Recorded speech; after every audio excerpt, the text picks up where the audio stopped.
Good afternoon. This is the most exciting time, I think, of the year for me. It really is, Ignite. And why do you say it's the most exciting time of the year? Well, because for 3 years running, I've had the pleasure to be here and share with you some exciting news about Windows Server. 2 years ago, we were here at Ignite launching Windows Server 2016. And Windows Server 2016, as I'm sure you all know, was a very big release. It was the beginning of our modernization journey. And it was a release where we introduced new features such as shielded VMs, our Windows Server software-defined solutions, realizing Microsoft's hyper-converged offering in the market for the first time. It was also the beginning of our semi-annual channel release and our journey that started last year on stage at Ignite, where we introduced Windows Server version 1709, which is where we continue to innovate and bring containers and innovation in the application platform forward. And so I want to begin by saying a big thank you to you. Your interest and your adoption of Windows Server 2016 has been phenomenal. In fact, as Scott mentioned in his session earlier today, it is the fastest version of Windows Server ever adopted. And we have tens of millions of servers that have opted in to send us telemetry that we're learning from and that we're monitoring in terms of just the data that you've chosen to give us about those servers to understand how you're using the product and what we can do as we look forward. And there are even more instances deployed, right? Because I'm sure as you're sitting in there, some of you are saying, I don't opt in to give you my Windows Server data.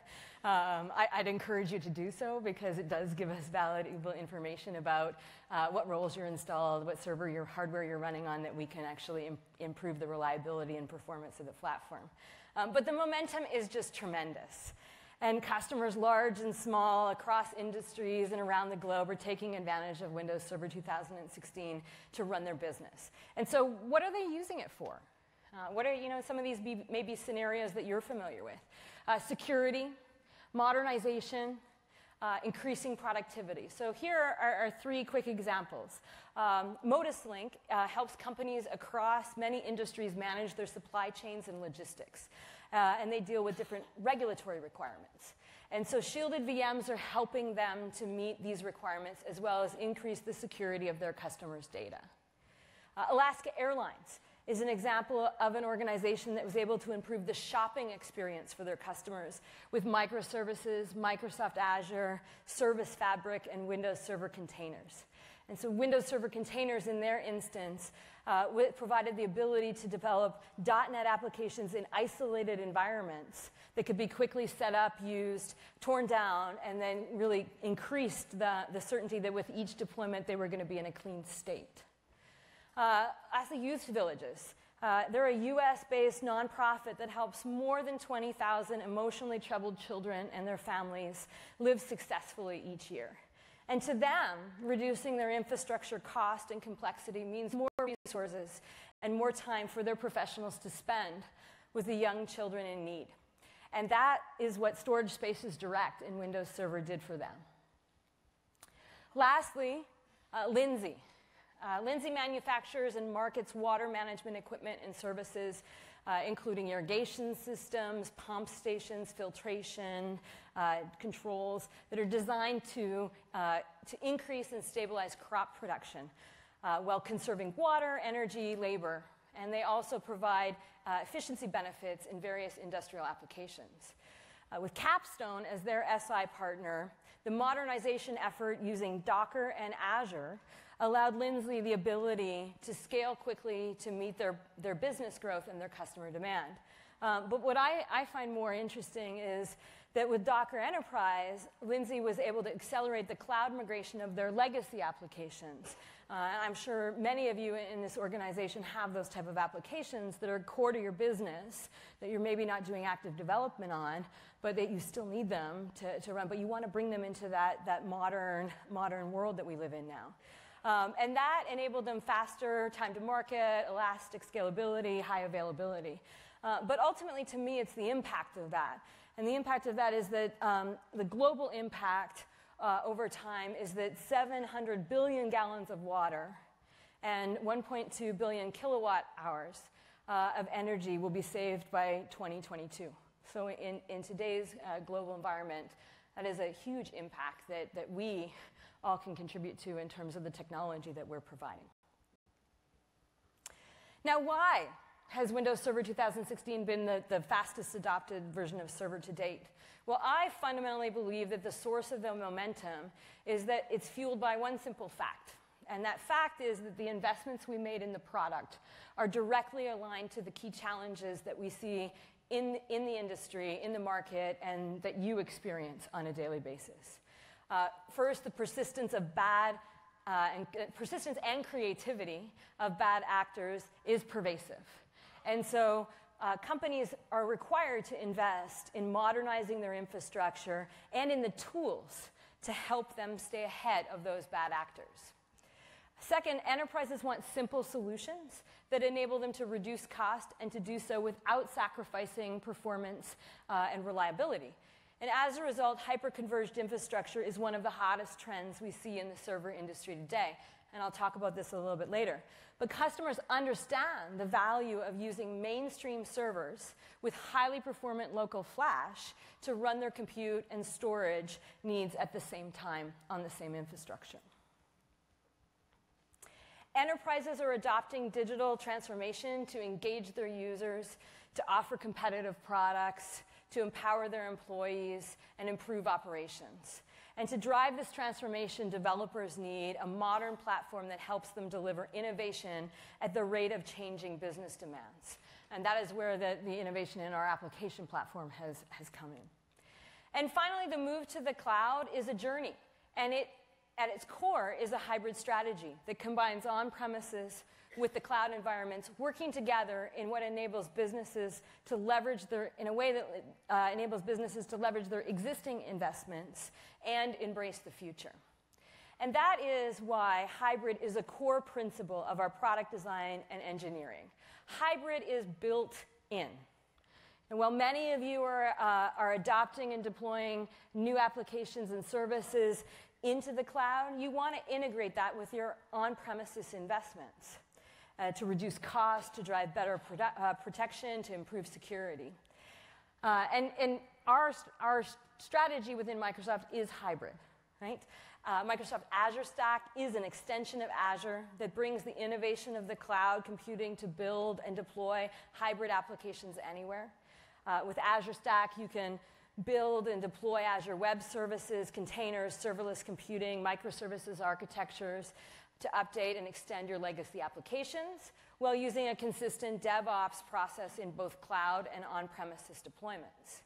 And Windows Server, with its Windows Server software-defined, is the fastest route to the benefits of a software-defined data center. There's a lot to be gained in the efficiency and simplicity of using a software-defined technology. And Windows Server is the foundation of all of this. It's the foundation in terms of infrastructure for both our data centers and our cloud, and the applications that run across these environments. So what's the next step in the journey for Windows Server? Today, as Scott mentioned this morning, we're announcing that Windows Server 2019 will be generally available in October.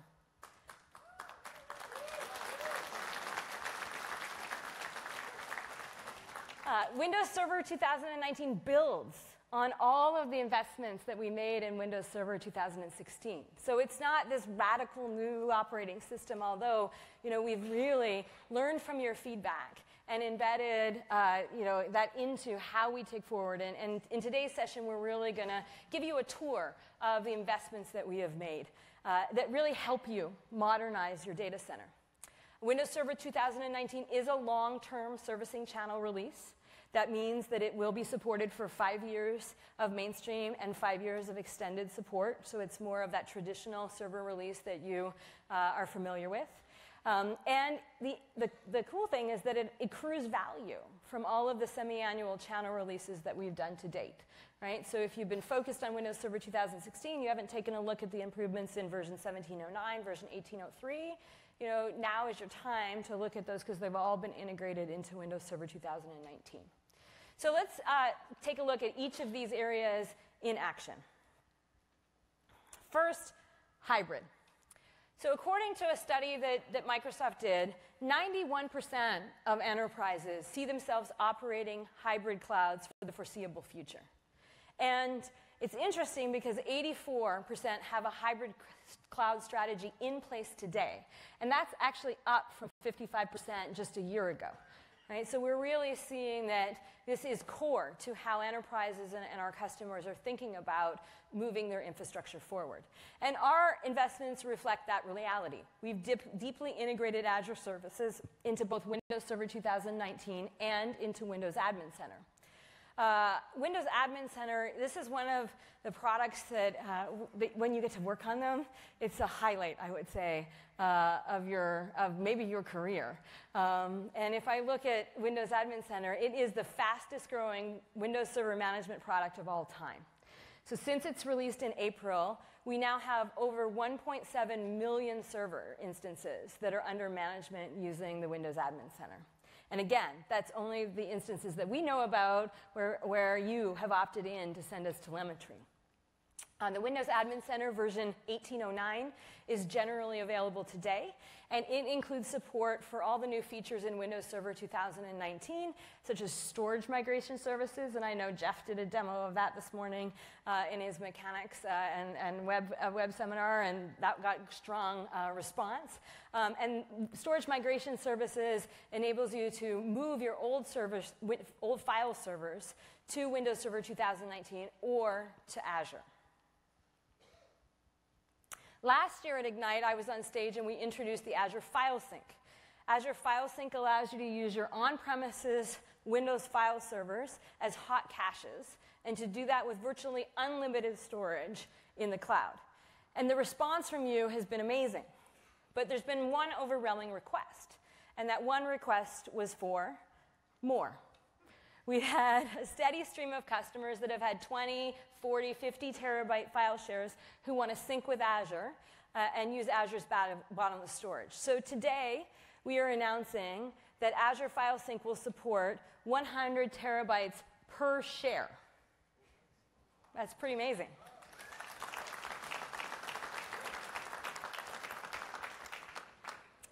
But that's not the only important announcement. Rather than steal Jeff's thunder, I know he's been tweeting about this for months, it seems, I'd like to invite Jeff on stage to show you.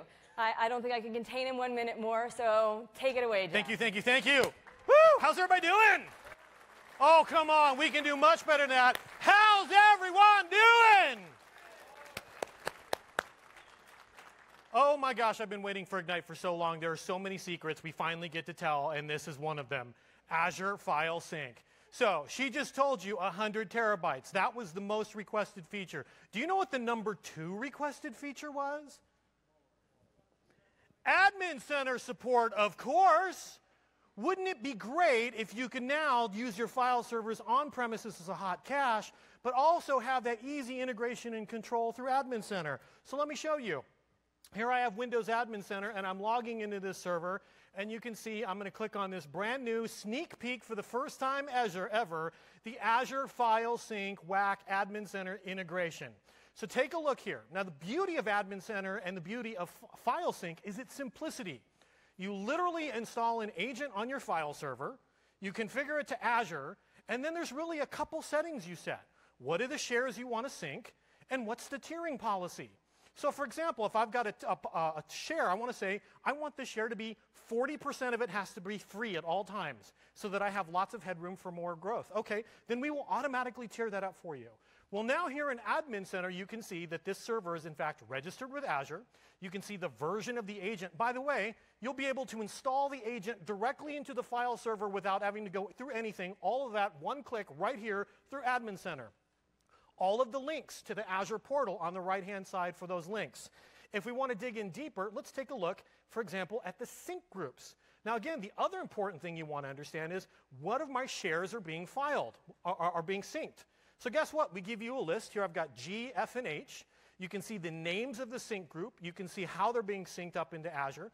Notice on the right-hand side, you've got the cloud tiering policies. So you can see that one of them, the F user data backup, has a 20% tiering policy. So it means always keep 20% of this file server free and make sure that we're just tiering it up to Azure so that you always maintain that other one. The second one is HR, and we want to be a little bit more conservative, so we're saying always keep 40% free. And of course, if you're wondering, well, what does this actually look like in Azure? Well, then no problem. Go on over to the sync group, click on that, and through an intelligent deep link, we take you to the exact right spot here in Azure. And lo and behold, I can see all of my sync groups. I can see my Azure file sync right here, this easy integration all happening through Admin Center. So again, what are you getting? You're getting more storage and you're getting easier management, all with Windows Server 2019 and this new Admin Center integration for Azure Files. Thank you very much. Thanks, Jeff. I would say that is hybrid in action. So with the explosive growth in the cloud, a question that I often get asked is, what is the future of the on-premises server market? In fact, I've even been asked, isn't server dead? This couldn't be farther from the truth. I'm sure all of you would support me in saying that. We're seeing tremendous growth not only in the cloud, but also on premises. And this really reminds me of the early days of virtualization. Right? When virtualization was first introduced, the fear was that customers would consolidate and buy fewer servers. In fact, what customers did was they bought bigger servers and more of them, because the demand around technology and running infrastructure for your workloads simply increased. And today, I would say that's only even more the case as you think about digital transformation and how you're working on building applications that really are core to the evolution of your business. And so we see a similar trend today, and that is around hyperconverged. Right? Customers are modernizing their on-premises infrastructure to address the demands of better performance, scalability at lower cost. And that evolution is possible because of the hardware improvements we're seeing in the industry, but also the evolution of software to provide better manageability, better scalability, better reliability. And so we introduced hyperconverged through our Windows Server software-defined offerings in Windows Server 2016. Windows Server 2019 builds on those investments and, in particular, your feedback. Right? The first big piece of feedback we got was that the lack of a simple management of the hyperconverged infrastructure impeded your ability to deploy and operate the system. And so Windows Admin Center now provides an elegant management that encompasses Hyper-V, storage spaces direct, and software-defined networking. The lack of a two-node solution limited deployment to those heavier weight scenarios. And so on the edge, Microsoft is the first to introduce a fully self-contained two-node HCI solution, making it possible to deploy HCI at the edge where power and size are factors. And yet, you always want both, right? For those heavier weight scenarios, you pushed us around demanding increased scale and performance, and we've delivered on both of those. Lastly, we've embraced our partnership with Intel to innovate from the silicon through storage with a new technology called storage class memory. Storage class memory is a new type of memory that Microsoft has embraced in the cloud and is delivered back to you on premises through Windows Server. So let's take a little look at this evolution. Right? First, Flash was connected by a USB, and then the USB interface got too slow. So Flash was connected via SATA and SAS, and those interfaces got too slow as well. So next, PCI was used, and a whole new connection was created called NVMe, non-volatile memory. Each generation, we're moving the Flash closer and closer to the processor to reduce latency and increase performance. Now we have memory that plugs into a memory socket, a DIMM socket, sitting right next to the processor called storage class memory. And storage class memory can be configured to look like memory, treated as an insanely fast storage device, or segmented to do both depending upon the use case. For hyperconverged infrastructure, Storage class memory can be used as an intelligent cache for storage spaces direct to reduce latency and drive up performance to new heights. And so with that, I would like to invite Lisa on stage. We've been working together on this innovation from silicon to software. Lisa is the Vice President and General Manager for Digital Transformation and Scale Solutions, Enterprise and Government within the Data Center Group at Intel. Welcome, Lisa. Thanks, Erin. Good to see you. Yeah, it's so good to see you. It's always hard when you have a clicker in your hand. I know, I feel and I like got it. this thing on my waist. Exactly. But it's good. Awesome. So, Lisa, before you joined Intel, you served as a CIO for some very large businesses and within government. And that provided you with firsthand experience on this transformation that we're experiencing in the industry. I'm wondering if you could share a little bit about how you see the role of the CIO changing and what is or should be top of mind for them today. Yeah, no, absolutely. First of all, how many CIOs we have in the room? Raise your hand. Wow, one? You guys need to it's a great time to be a CIO, right? Great time to be a CIO. First of all, CIOs really need, and it's just not CIOs, it's really the entire IT department. We need to think beyond being just service providers, keeping the networks running, keeping the applications running, and really become those strategic business partners. Because that's the only way that your business, your company, your agency is really going to survive in today's market. It's about speed, it's about agility, and it's about digital transformation, Erin, as you've talked about. Yeah. So coming into Intel, how have you thought about this experience you've had and that perspective as you think about the solutions and products that you deliver to your customers? Yeah, I'm really excited and to hear, Erin, as our close partnership with Microsoft, we really talk about solutions now. You know, years ago, we would always separate maybe the software from the hardware. But with the pace of technology and the pace of change that we're experiencing, we want to build solutions that allow you to adopt the technology faster, simpler, so that you can plug and play into your data centers and get up and running on the latest technologies. And that is really the key around solutions. The work that we've been doing with Microsoft, the beauty is Windows Server 16, Windows Server 19 runs best on Intel, period. And the innovation that we bring in hardware is going to continue to help you accelerate your digital transformations. So you talked about kind of modernizing and bringing things forward. We share stories, and we talk to a lot of the same customers. And you know, one of the interesting things is that, well, they don't always want to admit it to us. Yeah. They're running on some pretty old hardware and some pretty old operating systems. And so when you put that ex-CIO hat on, how do you think about that risk and really the impetus for why you want to move forward? Yeah, it's a great question because we know upgrades are always hard. Our data center environments are complex. So it's never easy to just say, no problem. I'm just going to upgrade software and hardware.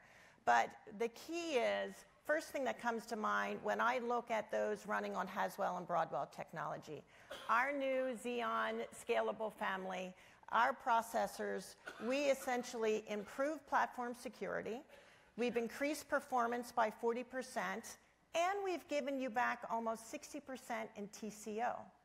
So that you can invest in R&D and you can invest in more innovation with your company. What took you 4 servers to do, you can now do with 1. So that hardware innovation coupled with the software innovation is really where you get the biggest bang for the buck to help you drive that innovation and acceleration in your data centers. And that falls directly in line with what we just talked about around storage class memory, and in general, just the investment we're making that flows from silicon into software. I think it's also a perfect example of how investment in on-premises and hybrid cloud deployments is really fueling customers to be able to take action to modernize their data center. Right? The cost for performance and ultimately value to the customer, is increasing. And so when we look at the hyper-converged solutions that we have, what are you most excited about? I think what I'm most excited about is, at the end of the day, it comes back to compute, storage, and network. We make it so simple, right? Hyperconverged, storage, compute, and network. And we build solutions for hyperconverged. So our Intel Scalable family, our new Xeon platform, provides all of these technologies into the platform. So it starts with Xeon Scalable. The really exciting thing is what I think we're going to show next, is what you referred to as storage class memory. And that is our Intel Optane data center persistent memory, an innovative, brand new class of memory. I always like to simplify it and think the bigger the data sets that I can move next to my compute power, the bigger the problems I can solve, right? And I think that's what's really exciting about our new storage class memory that will become available at the beginning of next year. Fabulous. Well, Lisa, thank you so much for joining me on stage and for our partnership. One of the things that's, is a pleasure in my job, and one of the highlights of my job, is getting to partner across the ecosystem to really bring this new innovation, into your hands. But that's enough of us talking about it. Shall we see this in action? Let's take a look at it. Awesome. I'd like to welcome Cosmos to the stage to show off the impressive performance we're seeing. Thanks, Aaron. Thanks, Aaron. Organizations around the world are looking to hyperconverged infrastructure for their next wave of data center modernization. And there's no better way to go from Hyper-V to hyperconverged infrastructure than Windows Server 2019, which includes Hyper-V, Storage Spaces Direct, and software-defined networking, everything you need in one familiar product and license. But more than the familiar management tools or the affordable price, what customers tell us they really love most is the performance. 2 years ago, on this stage, we showed a demo of a single Storage Spaces Direct cluster providing Hyper-V virtual machines with nearly 6.7 million IOPS, or storage operations per second. But that was with Windows Server 2016, and hardware that's now 2 years old. So today, it's time to see if we can beat that record. The demo you're about to see is the result of a deep engineering collaboration between Microsoft and our friends at Intel. And it features the very latest in storage innovation, Intel Optane DC persistent memory. Now, you can be forgiven if you're not familiar with Optane. It's pretty new stuff. An Optane module like this one goes in a DDR4 memory slot, but the storage that it provides is persistent, meaning you can power it down, power it back up again, and everything that you wrote is still there. And unlike conventional RAM, Optane comes in sizes up to 512 gigabytes. And all of this is fully supported natively in Windows Server 2019, including with Storage Spaces Direct. Now, the performance you can get from one of these modules is pretty impressive. But what's more fun is an entire rack of them. It's actually a reference configuration that Microsoft and Intel have been working on together. 12 server nodes, each running Windows Server 2019, and packed with a future Intel Xeon Scalable processor, persistent memory, and NVMe. Let's take a look. We'll start in Windows Admin Center, which has a brand new and purpose-built dashboard, especially for hyper-converged infrastructure. We can take a look around at this summary of our cluster. So we can see we have our 12 servers, our 72 drives, over 300 Hyper-V virtual machines. Now, these are turned off right now, but we'll get back to that in just a minute. And just to round out the tour, we have our 14 storage volumes, which are providing nearly 100 terabytes of usable capacity. And as you may have seen from the front photo, this environment's not even fully packed. Actually, we have extra PCI slots and drive bays available for expansion. Here are those 12 servers. We can see them from Intel. And if we take a look at the drives, Windows Admin Center lets us group them by type. So we can see that we have 24 persistent memory drives, which we will use in Storage Spaces Direct for caching. Note that these show as 768 gigabytes each. Now, how is that possible? what you'll see if you click in is we're actually interleaving multiple physical Optane modules at the memory controller level. Like I said, this is some pretty new stuff. Just to round out the tour, we can also see we have our NVMe drives for capacity. And if you think of flash as small, think again, because these NVMe SSDs are 8 terabytes each. Back to the dashboard, I'd like to introduce you to 2 charts. The first shows IOPS across the entire cluster. So this is the number of storage operations per second. And the second shows you latency as measured at the file system in Windows. So this is not device latency, but this is how long each of those IOs is taking. OK, what do you guys think? Should we start to really see what this thing can do? Bring it, Cosmos! Before we do that, one more thing. We're going to need one more digit. I don't want to give anything away, but all right. Now, as we saw, we have these 300 Hyper-V virtual machines, and they're all turned off. So when they come on, what they're going to do is each virtual machine is going to run an open source Microsoft tool called disk speed that generates synthetic storage I/O. So what do you say we start turning these VMs on? Let's start small. Let's just turn on the virtual machines on the first node. Now, as we'll see in Windows Admin Center, we can see the number of IOPS, and we can time-lapse forward here, and that number is going to shoot up through the tens of thousands, hundreds of thousands, to over 1 million IOPS from just the virtual machines on node 1. This system isn't even breaking a sweat. So let's turn on some more VMs. Let's turn on the virtual machines on node 2. Now, you'll start to see a pattern here. These virtual machines are going to request another 1 million IOPS, and they're going to get it, 2 million IOPS, from this single cluster. All right, I don't want to make you guys count these all the way up. What do you say we turn on the remainder of the virtual machines? Now, we'll bring them on a few at a time, and what you'll see is a certain pattern start to emerge here.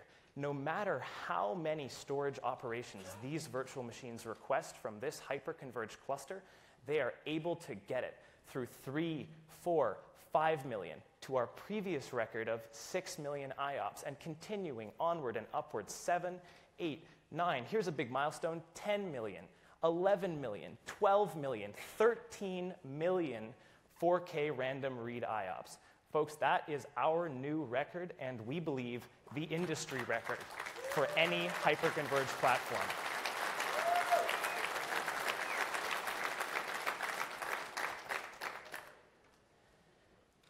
The pace of innovation here is really exciting. In just 2 years, we can do twice as many IOPS, and by the way, last time, it took us 16 servers. This time, we only needed 12. And it's just the beginning. There is so much more coming for both Intel Optane DC persistent memory and in Windows Server and Storage Spaces Direct. So you saw it here first. Please join us down at the expo to get your Count IOPS in Millions sticker, and have a fantastic week at Ignite. Thank you. Back to you, Awesome. Karen. Thanks, Cosmos. So as I said, one of the best things about my job is to be able to work with partners across the industry to deliver amazing solutions for our customers. And so, Lisa, thank you once again, not only for the partnership, but also for being here to share with you your perspective on the industry and where we're going. We'll give a round.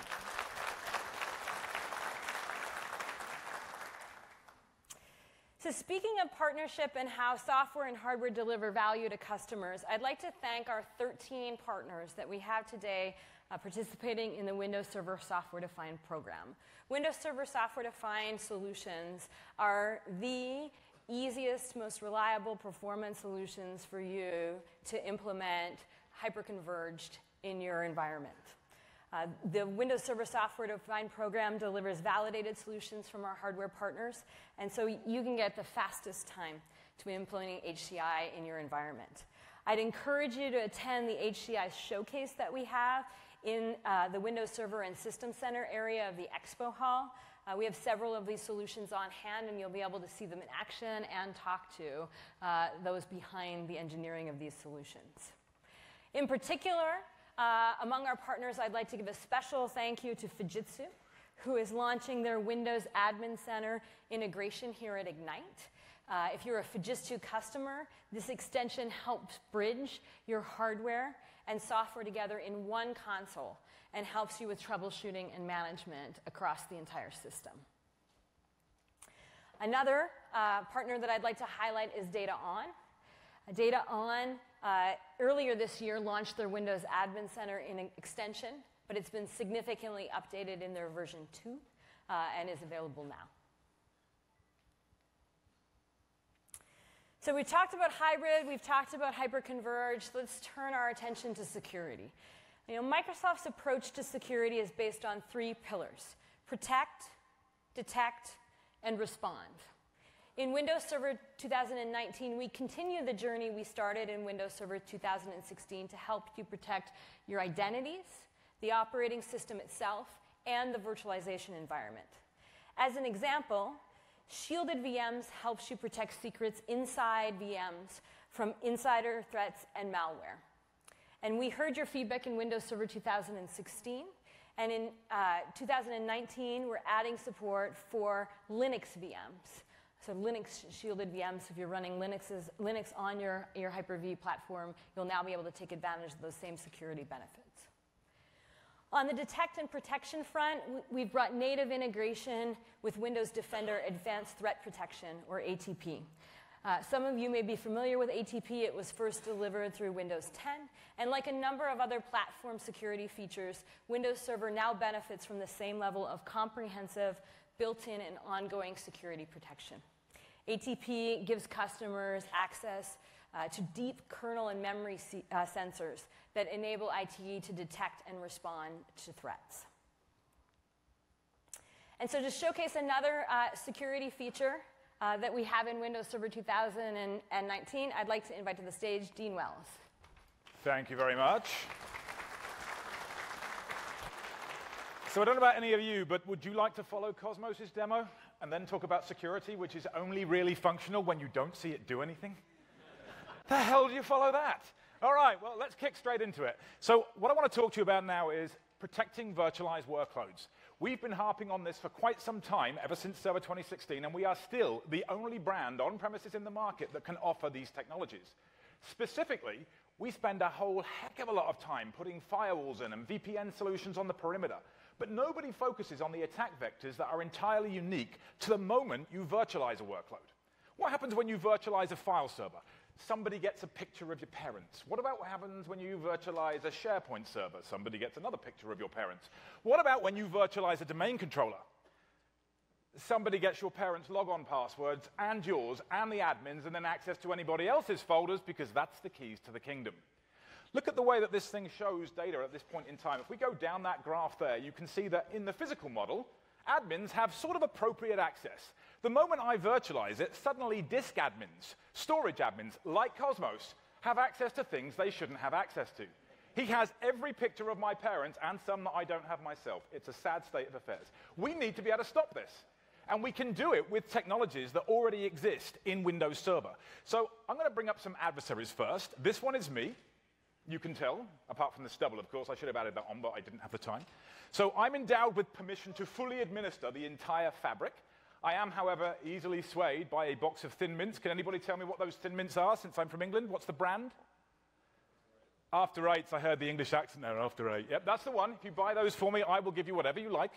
Ryan is the storage admin. This guy is a nasty piece of work. If you know my colleague Ryan, he is not a good person to work with. He's angry the whole time, never smiles. He's going to be one of the attackers.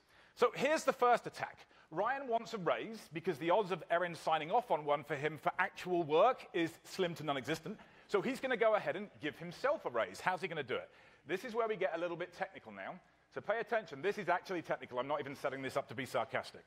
We've got a malicious file server admin, and he's going to steal passwords from a virtualized Active Directory domain controller. You can see what's going on here. The virtualized host stores all of its data on a file server, not necessarily leveraging Cosmos' stuff. It's actually using iSCSI in this particular case. And they're going to copy the entire iSCSI volume. They're going to take out of that the VHDs. Then they're going to locate inside there the Active Directory database. Who knows what's that called? Quick techie moment. What's the Active Directory database called? See, we do have CIOs in the audience. You were wrong. There's way more here than I thought. Okay, that was a joke. That fell flat. I thought that was quite amusing. I'm not sure what happened there, but all right. So finally, we go through this module that we downloaded from the internet called DS Internals and check out what's about to happen. This is free. This is shareware available on the internet. So all I had to do was be a storage admin or a fabric admin, get hold of a domain controller's VHDX. Then I use this tool to extract the system key, which encrypts a password encryption key, which then went and extracted all the password hashes. Who is this person now in that Active Directory domain? Anybody they choose to be. How scary is that? If it was a physical domain controller, that's way harder. What are you going to do? Walk into the data center and just carry out a big hefty unit? It doesn't work like that. It's just a VHDX in this model. So what do we suggest? How about we encrypt the file system? Okay, we can do that. If we reset this environment then and we go ahead and we encrypt the file system where the virtual disks reside, this will certainly give us some level of protection. Quick show of hands for anyone involved with this. Who encrypts the disks on which their virtual machines run? Quick show of hands. That was like 3. I'm hoping that you're not all virtualization admins and there's just nobody doing it. This would be the norm, in my opinion. This is the way that you should be running it. So Ryan realizes that he needs help. He's going to come to me now. I'm Dean, the fabric admin. He's going to abuse, along with me, our relevant permissions on those 2 sets of storage and the Hyper-V fabric. And we're going to try and instigate an attack, not against running virtual machines, but we're going to do it against VMs that have yet to be born. What on earth does that mean? Well, we're going to try and instigate an attack against template disks. Who knows what a template disk is? It's the disk from which a VM is born. It's been sysprepped, it's got Windows pre-installed on it, and the idea is that we're going to go and attack that. So the malicious admin creates a script on an existing template disk simply by mounting it. Now, how did they gain access to the storage if it's now encrypted? Well, the storage admin doesn't see the encryption because the encryption's happening on the Hyper-V host. The fabric admin lives, if you will, inside the encryption bubble. I logged on to the Hyper-V host and the encryption is just transparent. It's gone. I copied it off. So now we go in here. Pre-configured startup script is renamed and replaced with a keylogger. Here we go. Why am I renaming it? Well, I have to make the script name comply with the policy. Now, back on the fabric host and sometime later, we've got a regular fabric admin, a legitimate one. He doesn't even know he's doing anything malicious. He's going to go and deploy a brand new VM from that template disk. That template disk contains a script that automatically installs a keylogger the moment that server starts up. What else do you think that script does? Restores the legitimate script afterwards. This is all incredibly easy to do on technology we've got available to us today. So here you can see that the legitimate admin is now going ahead and creating a new VM built around that. They start it up, and what happens? That VM, whether it be running SharePoint, file services, it doesn't really matter, or a domain controller, is instantaneously compromised. So now let's show you how we mitigate that with technologies that are common to both Server 2016 and Server 2019 shielded VMs, and then I'll close by showing you what additional things we added to what we call a guarded fabric, one that runs shielded VMs, in Server 2019. So here we are then, same attack. They try and locate that same template disk VHDX. The malicious admin then tries to add the malware installation script, and the first thing that they encounter is this. Signed template disks. This is a real thing. This is not fictitious technology. This is a real thing. They're read-only, but it's meant to be a safety gate, not a security gate. It's meant to be there to go, whoa, whoa, whoa, whoa, whoa. You shouldn't be editing a signed template disk, because if you change its content, the signature might not match up anymore. So it's meant to be a warning. This particular attacker was fairly well informed, and they knew how to remove those flags from the partition in the file system. And they did so. They instigate exactly the same attack again. So they go to the startup folder where the group policy that's on that machine points to the startup script. They rename it. They've added the new stuff in there. Now we're back to the same point where that template disk should compromise the machine the moment it's used to deploy. Sometime forward, the legitimate admin tries to deploy a new VM, a shielded VM, from that signed template disk that has been compromised. What's happening now is the Hyper-V host is recomputing the signature and comparing it to a known good list of whitelisted template disks. And as soon as it's finished computing that signature, it comes up with an error saying that the provisioning was aborted because this disk has been tampered with, either for legitimate but inadvertent reasons or for deliberate malicious reasons, and we bailed out. Those are 2 features of about 20 that we have in shielded VMs whose sole purpose in life is to make you see nothing. Unlike Cosmos' demo, where it's to make you see everything, this is about making you see nothing. I don't want you seeing the security at all. So, protecting your virtualization fabric, what? Well, we have an assume breach philosophy. If we assume that admins are malicious from day one, and really it's not a question of are they, it's a question of how much. 1 million? Add 3 zeros like Cosmos does? Okay, you're starting to get my interest. Sorry, Aaron, but 1 billion? I'm gone. I'm in some island somewhere better than Florida. Why? Why would we do this? Well, because fabric attack vectors are real. They introduce ways of getting to this data that are entirely different to the way you would get to it if the machine was deployed on bare metal. That doesn't mean we don't want to virtualize. Of course we want to virtualize, but we want our cake and eat it. So we need protections like this. This really is just table stakes at this point, in my opinion, yet still, we're the only one that does it properly. How? We deploy a trustworthy guarded fabric on Windows Server 2019. Now, most of what you saw there was common to both 2016 and 2019. Here's what we did in 2019 around this. We added support for Linux shielded VMs. That same attack I just showed you about deployment, that wouldn't work against a Linux shielded VM anymore. Highly available host guardian service. This is the component that ensures only healthy hosts are allowed to get keys to work with shielded VMs. There's a very strong form of attestation. I would love to talk more about that, and I really impress upon you. Come to the 2 security sessions. Just look up my name. There are 2 security sessions where we'll dig into all of the attacks, and I'll take you through about 9, I think it is, different attacks, including crash dump attacks, where they try and crash dump the host and steal the memory out of it to gather BitLocker keys. It's a really deep dive session, but it's got enough good data in it for you to understand, wow, this stuff is real. The attack vectors are absolutely for real. We have offline startup for people that want to power on a shielded VM on a boat, for example, or boats that go under the water, if you can infer what I'm talking about there. We've got one called single host binding, where you want a VM and it's only ever allowed to run on one machine. A privileged access workstation, for example, that runs as a shielded VM, and it is bound to the TPM in that gentleman's phone. We have a simpler attestation mode. If you want to dip your toe in the water, we've got a simple mode for you to do that now. And obviously, we've got improved deployment tools, and we even gave you back some different versions of Virtual Machine Connection and PowerShell Direct. So, with that said, I encourage you one more time. My name is Dean Wells. Look it up. Go find the 2 other sessions. Come and attend them. I'll give you more detail, and hopefully, you'll find it as appealing as Cosmos' demo. Thank you very much.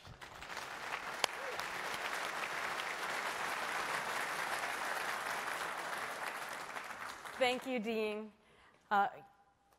We invest in these secure innovations so that you can run your apps on a secure, virtualized platform.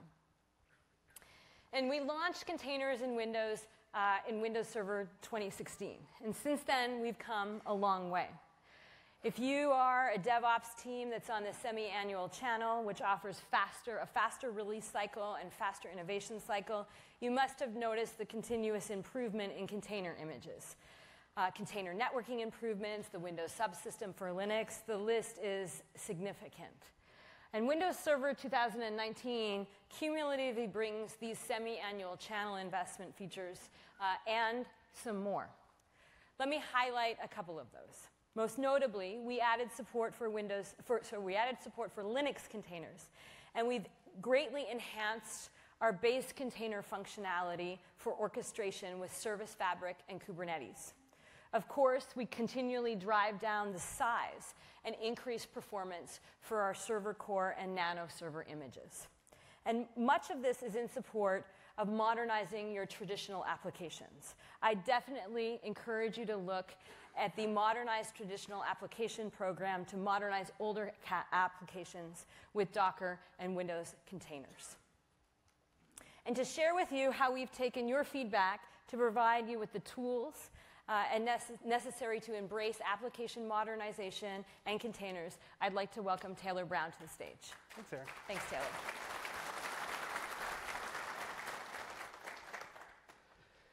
So earlier, Aaron highlighted 2 of the customers that are leveraging Windows containers as part of their application modernization strategy. Now, the best part of my job, other than upstaging Dean, of course, is that I get to work with customers across the wide range of different profiles, from the executives to the developers to the IT pros. And for each one of them, containers play a little bit of a different role. For executives, containers often represent a way to increase efficiencies, to reduce the amount of time it takes to deploy applications as part of their digital transformations. Now, for developers, containers are a really nice way to just deploy the application the way they built it. It works the same way on their machine as it does in production. They don't get calls. It's much, much easier for them. And for operations teams, it represents a really nice way to reduce drift, increase patch management, and provide us a new way to deploy our applications. At their core, containers are simply a new abstraction. Much like virtual machines, they provide us a way to manage the workloads in a different way. Virtual machines abstracted our operating system from the physical environment, allowing us to do things like live migration and move applications to the cloud.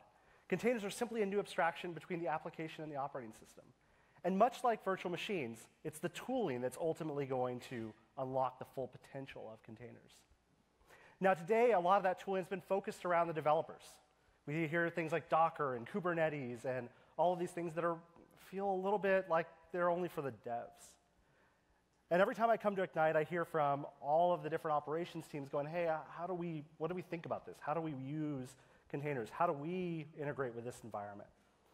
Which is why I'm really excited to be able to announce today, available right now in Windows Admin Center, we've added our first preview of our container tooling. Now this tooling, and we'll get into it in just a second with a demo, is designed specifically around operation scenarios. It's our first preview, and we're really looking forward to more and more feedback so we can hone in on the scenarios that make you effective and efficient with containers. This isn't meant to challenge orchestrators or replace them. It's a complement to them. And so without further ado, let's go ahead and switch into an environment and take a look at this in action. Now you can see I've got an environment up here, and this is running in Azure. And it's just a couple different environments, one in each data center, so I've got 2 regions. And I can notice that both of them have some really high CPU running on them right now. Now this would probably generate an alert. And in fact, you can see my little Slack windows ping there. I probably have an alert for something going wrong in this environment. Now let's go ahead and dig into it and see what we have going on here. So we're in Windows Admin Center, and we can definitely see that we've got a server that's got high CPU. Nothing new here. And we could go look into the processes and try to figure out what it is. But I happen to know that this server's running some containers on it. So instead, I'm going to dive into our new Containers tab. So this is a brand new extension. It's available today in preview. If you download Windows Admin Center, you can add this in. Not only does this support Server 2019, but it actually supports all the way back to Server 2016. And we can now dig into these containers that are running. Now, this one on the top, Fractal, looks suspicious. We can see that it's actually using 71% of the CPU on my server. I can click into it. I can bring up additional details, nice graphs, all of the things that we would expect to see in Windows Admin Center. And I can kill that container if I want to. Now, if this container was being orchestrated by something like Kubernetes or Docker Swarm or Service Fabric or any one of the orchestrators, that would detect that as a failed container, and it would restart it on another server back to the way it was before. So we haven't interrupted any of the application lifecycle. We've simply mitigated a problem. Now, let's say I actually wanted to dig into that container in more detail, maybe to figure out why it was having a problem. One of the top requests that we've had from admins is, give me the event logs out of a container, please. Well, here you go. These are the event logs live from a running container displayed right in Windows Admin Center. So I've clicked into process list and container running. I can get the application log. I can see any of the events I want. I can scroll through them. I can filter them. I can do anything I need to do within that container's lifecycle, including dive into the console to get additional information out of it. So if I wanted to look at the system or I wanted to look at services, here we go. And of course, I can look at images and volumes and all sorts of other things. Now, this is all available today, so we encourage you to go ahead and give it a try. If you'd like to talk to us more about what you want to see in Windows Admin Center, what kind of container tooling would be helpful for you, please come by the booth or any one of our sessions later this week. With that, awesome. Thank you, Taylor.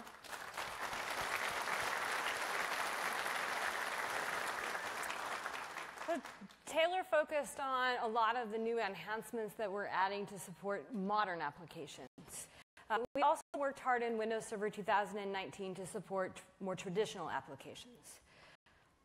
One of those applications is SQL Server 2019. SQL Server announced earlier this week that their preview is now available. And while there are a number of amazing new capabilities in this preview, I'd like to highlight 2 areas that we've worked on deeply across the engineering teams. First, building on the work that Cosmos demoed early and our partnership with Intel, SQL Server 2019 is optimized for storage class memory, delivering you higher performance and lower latency. And on the security front, Windows Server 2019 is the first and only database to support Windows Server 2019 secure enclaves. This means that SQL Server's computations are encrypted. One of the main requests that we've received in the last few years is to add support for first-party mission-critical applications on Server Core. And so, introducing Exchange Server 2019. Exchange Server 2019 is built to meet the security, performance, and technology demands of the largest enterprises. And if you haven't seen the news, it now supports Windows Server 2019 Server Core. And in fact, that is now the recommended way to deploy it. In addition, we've worked closely with Exchange to enhance the scalability so that you will be very successful running Exchange servers on systems with up to 48 processor cores and 356 gigabytes of RAM.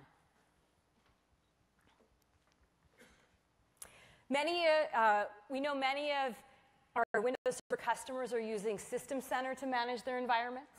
And so Windows System Center 2019 will release in the first half of 2019 and light up new capabilities in Windows Server 2019, providing best-in-class operations for monitoring, troubleshooting, and management at data center scale. It will also support heterogeneous environments and provide new ways to manage your environments that spread across your data center and Azure. Now, many of you may say, hey, Aaron, throughout the session, throughout the week, I'm seeing many new features that are being managed via Windows Admin Center. Well, Windows Admin Center is meant to complement the management capabilities of other tools such as System Center. While System Center is great for larger environments and data center management, Windows Admin Center really focuses on that simple hybrid approach to managing your Windows servers. So now that we've done a tour of the Windows Server 2019, I'd like to invite Vijay, Director of Windows Server Product Marketing, to the stage, and he'll share with you a little bit of how to maximize your Windows Server investments. Thank you, Erin.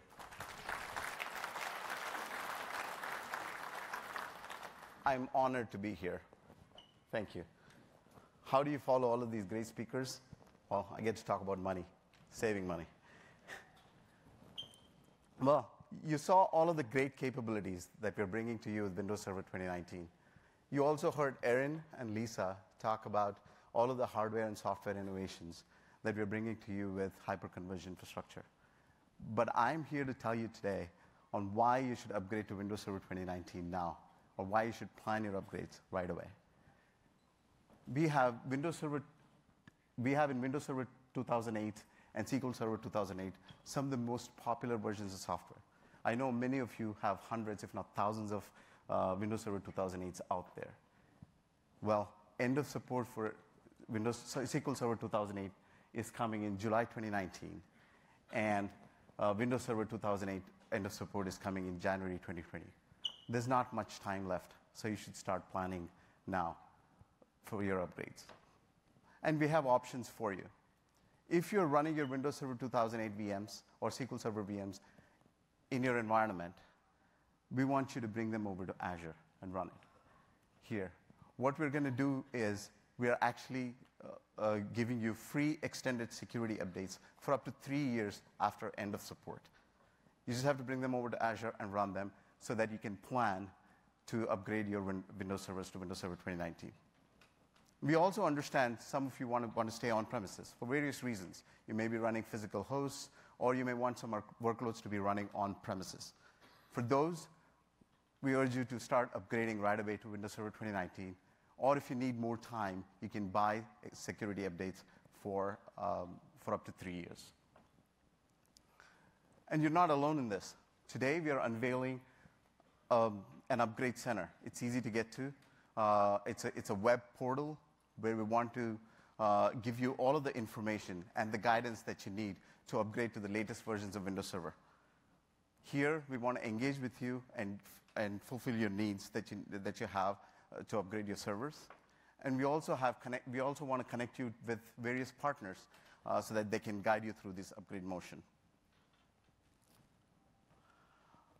Finally, I want to tell you, we want Azure to be the best place to run your Windows Server workloads.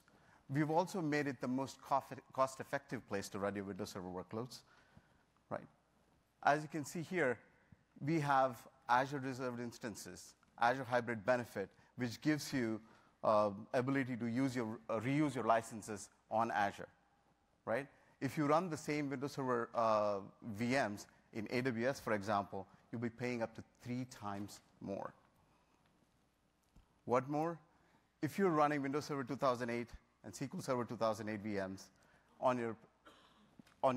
in your own environment, if you bring it to Azure with Azure Reserved Instances, Azure Hybrid Benefit, and free extended security updates that we just announced, you're going to save even more on Azure. If you run the same thing on AWS, you can be spending up to 5 times more. So with that, I do want to close with saying that you have 2 paths. You either bring your Windows Server VMs to Azure and run them and plan your upgrades to Windows Server 2019, or you start planning upgrade on premises right away. With that, I'm going to let Erin close it. Thank you. Thank you, Vijay. All right. So, what's the question I get asked the most after our server's dead? Is the on-premises market dead? It's what's next for Windows Server? And so I want to assure you, looking forward, there are multiple paths we have to continue this innovation. First, I'd encourage you all, if you are not, to sign up to be an insider. We integrated our early adoption program, our early technical previews into the Windows Insider program, and we make versions of Windows Server as well as Windows Admin Center, which we release on pretty much a monthly cadence at this point in time, available through the insider builds. So please sign up. We will, we strive to on about every 2-week cadence, get you new builds of both Windows Admin Center as well as Windows Server proper. All of the innovation that we're doing in those insider builds, they first accrue towards our semi-annual channel releases. And those semi-annual channel releases are targeted twice per year, and they focus on application platform and container innovation, right? Those are the areas where you move more quickly, right? In the whole container deployment pattern, you can actually refresh, right, the OS image on a more regular basis. It's much harder to do that on top of physical hardware, and it takes us longer as well to get the hardware innovation through the operating system and into your hands. And then on the more traditional cadence, we'll bring that the innovation that's focused on that infrastructure layer to you via a Windows Server long-term servicing channel release. And so this is moving forward, the rhythm that we're on, fast preview of new technology, new innovation in the insiders. It shows up first in the semi-annual channel release focused on application platform and containers. And then the infrastructure and hardware innovation makes its way into the long-term servicing channel. So please sign up for Windows Insiders today. That is the best way for you to get access to this new innovation as it moves forward, and to provide us with feedback so that you can make sure that we're building the right product for you. And that cadence also enables us to deliver that Windows Server innovation to power the data center, the cloud, and the applications that run across those environments as part of the hybrid strategy that we have at Microsoft. So in closing, I would like to invite you to join us at the Windows Server 2019 launch party. It is happening Wednesday evening. There is a bit of a trick to this, and the trick is that there are limited spots, and so please stop by the expo hall and talk to one of our experts at the Windows Server and System Center area, and they will connect you with what you need to do in order to secure your spot at the party. It proves to be a fun event, so I'd encourage you to all go to the expo hall, meet with our experts, learn something about Windows Server 2019, and then join us at the party on Wednesday evening. And with that, I would say I've only been able to scratch the surface of all the amazing features that we have in Windows Server 2019. This is the full session list. I'd highly encourage you to join Jeff tomorrow morning, Jeff Woolsey, in his session at 10:45 a.m., which I believe is right across from this room in the auditorium, for a deep dive in 2019. He has all additional content. There are no repeat of demos. It's all new information, so it isn't sitting through the content that you've seen today, but he will also guide you through the sessions the rest of the week. And so with that, I have 10 minutes for questions, if anybody has questions. I know I'm in between you and the opening networking reception, but we do have mics, and everybody seems to be leaving. So I think at this point in time, I will say have fun, have a drink. We'll see you in the expo. Enjoy your week. We'll stay up here if you have questions. Thank you.